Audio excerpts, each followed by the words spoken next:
Antes de introducirnos a la metodología de diseño instruccional, es importante identificar las diferencias básicas entre educación virtual y educación en línea.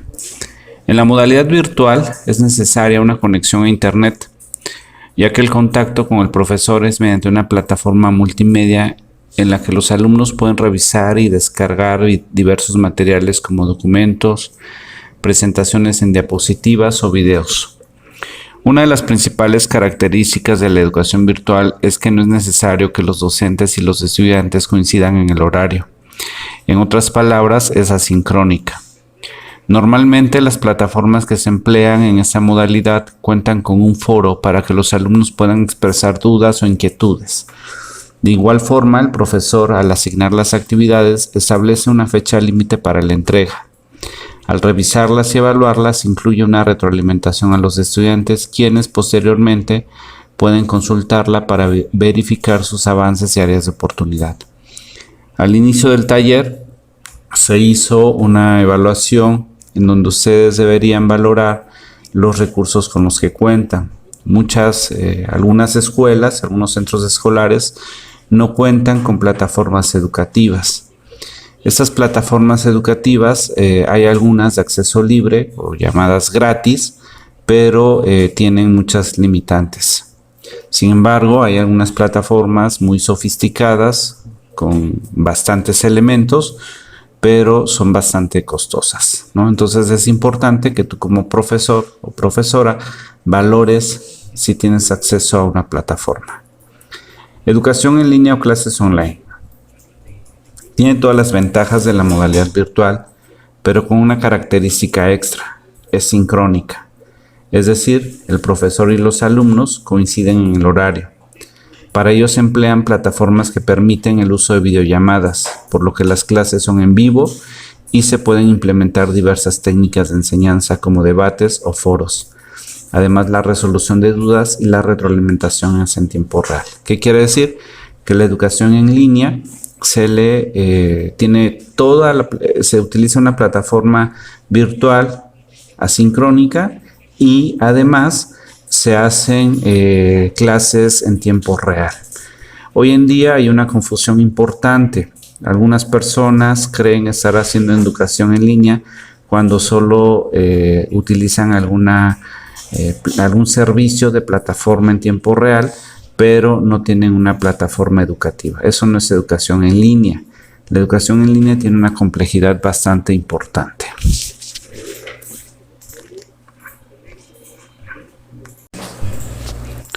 Es necesario hacernos un planteamiento. ¿Realmente se puede llevar a cabo un proceso educativo, un proceso formativo, a través de la educación virtual o educación en línea? Si consideras que sí, entonces esa educación en línea se convierte en un proceso de formación humana, la cual debe atender la dimensión cognitiva y además la dimensión socioemocional, y no solo el abordaje de ciertos contenidos. Vamos a dar inicio con algunas cuestiones técnicas. El entorno para el cual habrá que diseñar y desarrollar el material didáctico y todos los recursos necesarios en el contexto de la educación basada en las TIC en el que nos movemos será un entorno virtual de aprendizaje, ya sea lo que se conoce como educación virtual o educación en línea. Será necesario conocer sus capacidades potenciales y sus limitaciones. Así, por ejemplo, habrá que conocer si se pueden desarrollar trabajos en grupo, si hay posibilidad de plantear debates, si se pueden realizar un determinado tipo de actividades y de prácticas, los tipos de interacción que pueden darse. Hay que tener en cuenta además que generalmente se produce aprendizaje a partir de una combinación de múltiples factores, como son la motivación, la activación de los conocimientos previos, las actividades de aprendizaje, los materiales, las habilidades, los procesos, las actitudes, el entorno de interacción, la orientación, la reflexión y la evaluación. y que todo ello, juntamente con la estrategia docente, será decisivo para determinar el tipo de material didáctico o recurso de aprendizaje. Una vez que se hayan tomado las decisiones relativas a los aspectos citados anteriormente, llega la fase de desarrollo, donde se debe considerar el material como un todo, aunque se trabajen por separado algunas de sus partes. Conviene, por tanto, definir el material de manera íntegra, con una expresión clara en todos sus componentes. Hay tres ámbitos: el ámbito disciplinario, el ámbito metodológico y el ámbito tecnológico. El ámbito disciplinario es correspondiente al objeto de estudio concreto. El ámbito metodológico es donde se decide la estrategia que se va a diseñar con relación propiamente a los contenidos y los recursos con los que se cuenta. Y el ámbito tecnológico es en donde se van a diseñar esta estrategia, y también es importante considerar que toda la metodología se va a plasmar en alguna plataforma o los recursos tecnológicos que se van a estar utilizando. Entonces, el diseño instruccional es un proceso imprescindible que define y concreta de manera específica cómo tienen que ser y cómo deben relacionarse todos los elementos que configuran la acción formativa. En el diseño instruccional se analizan las necesidades de aprendizaje y en el entorno donde se manifestarán. Se definen los objetivos de la formación, se escogen los recursos más adecuados teniendo en cuenta los procesos de aprendizaje, se desarrollan los contenidos y las actividades y se diseña la evaluación. La metodología debe estar al servicio de los objetivos de aprendizaje y, por lo tanto, no puede generalizarse un diseño formativo si tratamos programas y contenidos diversos. Cada tipo de disciplina o materia, es decir, el objeto de estudio concreto, va a requerir métodos, recursos y técnicas concretas para ser más efectivo. Habrá que pensar, pues, en un diseño pedagógico que contenga en cuenta las didácticas específicas. Para poder realizar un diseño instruccional es esencial, necesario saber el cómo aprenden los estudiantes y en ese sentido atender dos variables. La primera, las condiciones en las que se encuentra el estudiante y los saberes previos. Y bien, como toda práctica o toda metodología, es necesario revisar algunas cuestiones teóricas. Las diferentes teorías que vamos a revisar muy brevemente tienen algunas similitudes. La primera es la teoría del esquema. Una persona posee estructuras organizativas cognitivas en las que integra nueva información para formar conceptos significativos. Se incorpora nueva información en un esquema basado en su relación con la información o con un conocimiento previamente establecido.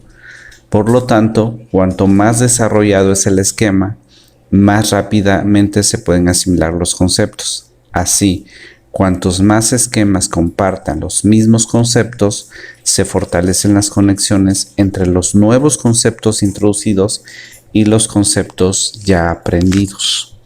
Es importante, entonces, considerar lo que mencionábamos en la diapositiva anterior, considerar las condiciones en las que se encuentra el estudiante y los saberes previos. La teoría de la asimilación, Ausubel, sugiere que el aprendizaje de una gran cantidad de información textual tiene lugar de manera que los nuevos conceptos se asimilan en los marcos de trabajo o esquemas de conocimiento existentes. En el proceso, los detalles específicos de la nueva información se olvidan durante un tiempo, ya que el aprendizaje de nuevos conceptos se obtiene de un nivel general o uno más específico. Este proceso propiamente de asimilación tiene un tiempo bastante determinado.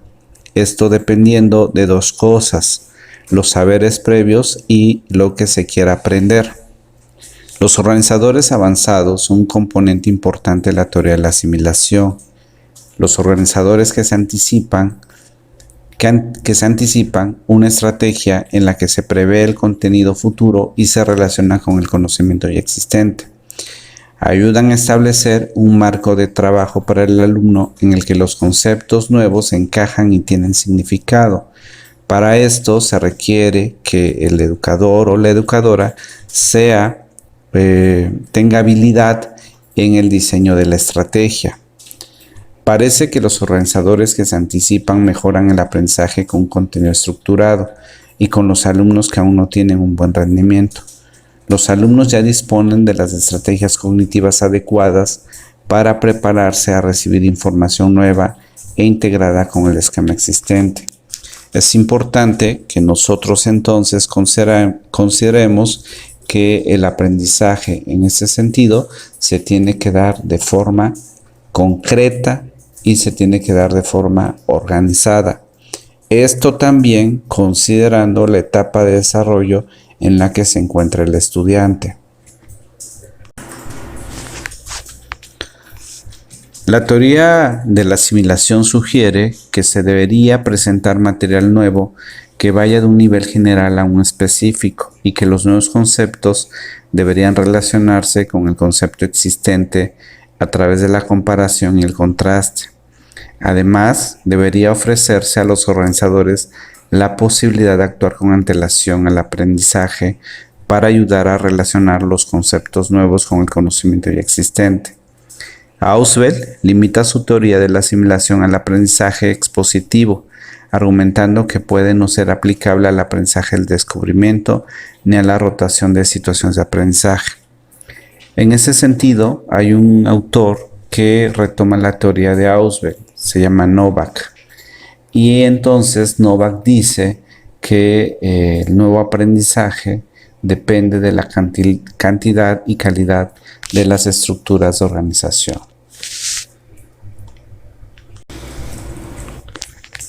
Teoría del aprendizaje social cognitivo. Bandura y otros estudiosos promovieron la idea de que la gente aprende de sus entornos sociales. En particular, Bandura postula que el aprendizaje es resultado de una relación recíproca a tres bandas entre el entorno, los procesos cognitivos y las conductas. La gente aprende de observar las acciones de los demás. Es lo que se conoce como modelado. El aprendizaje indirecto que se obtiene de observar a los demás puede ser de naturaleza informativa y motivacional. Los investigadores han determinado que cuando la gente observa un modelo, mejora su propia eficacia para aprender. A través de la observación de un modelo positivo, una persona obtiene una aproximación básica de las habilidades y de la propia eficacia para aprender esas habilidades. Las habilidades básicas se perfeccionan con una práctica continuada. Y es precisamente en donde el rol del profesor o de la profesora se integra a ese modelo.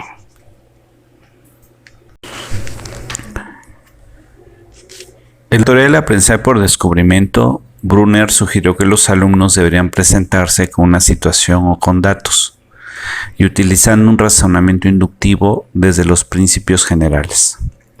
Lanzó la teoría de que cuando los estudiantes están activamente comprometidos descubriendo reglas o principios, los aprenden mejor. El aprendizaje va desde los ejemplos específicos a los principios generales. El profesor establece la situación, presenta los datos específicos o la información y, a través de una serie de preguntas o un proceso estructurado minucioso, guía a los alumnos hasta conclusiones basadas en los datos presentados. Las limitaciones del aprendizaje del descubrimiento son la cantidad de tiempo necesario para que los estudiantes analicen sus datos, el experimento, la situación y llegue entonces a una conclusión. los formadores han averiguado que los alumnos deben tener los conocimientos esenciales y que la experiencia debe estar estructurada. El constructivismo.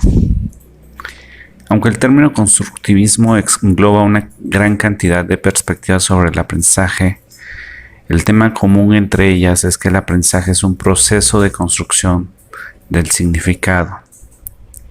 El constructivismo es considerado como el punto de vista opuesto al objetivismo. En el objetivismo la realidad es externa a la persona y para aprender o crear se debe tener una representación cognitiva interna a esa realidad. Por lo tanto, en la visión objetivista la formación es el proceso de manipular esos símbolos. Sin embargo, para el constructivista, la realidad es el modelo mental y el aprendizaje es el ajuste de modelos mentales como respuesta a la experiencia.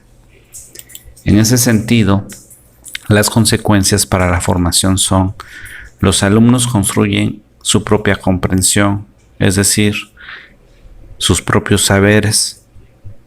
El nuevo aprendizaje depende de la comprensión actual.